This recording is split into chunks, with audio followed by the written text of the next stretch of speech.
유엔 안보리 산하 대북제재위원회가 유엔 식량농업기구 FAO가 요청한 대북 기후변화 대응 사업을 위한 대북 제재 면제 요청을 승인하지 않았습니다.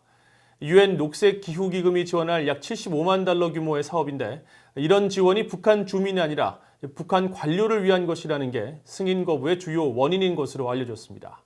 첫 소식 지다겸 기자가 보도합니다.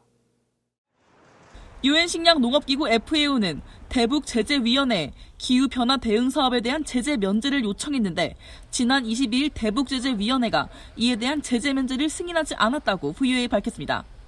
유엔 안보리 대북제재위원회가 유엔 녹색기후기금에 기후변화 대응 역량 강화 및 재고 사업에 관한 대북제재 면제를 허가하지 않은 것입니다.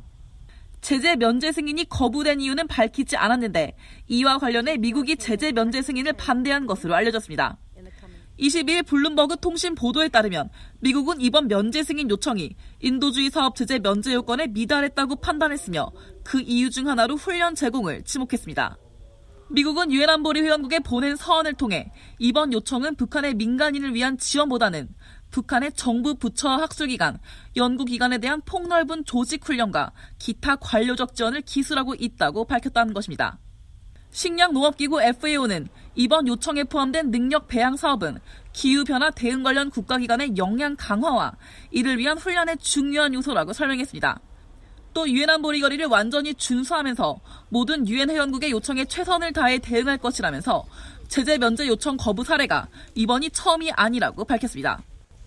기술협력 등 여러 사업에 관해 제재 면제를 요청해왔으며 일부는 대북제재위원회 결정에 따라 거부된 사례도 있다는 것입니다. 유엔 기후변화협약 회원국들 가운데 모든 개발도상국들은 연간 100만 불 이내에서 유엔 녹색기후기금의 능력 배양 사업 지원이 가능합니다. 북한은 75만 2천여 달러 상당의 기후변화 대응 역량을 제고하는 능력 배양 사업 신청서를 지난해 8월 처음 제출했습니다. 이후 유엔 녹색기후기금은 지난해 말 처음으로 대북 기후 대응 사업을 승인해 대북 제재 면제 승인 요청 등을 추진했습니다. VOA 뉴스 지다겸입니다.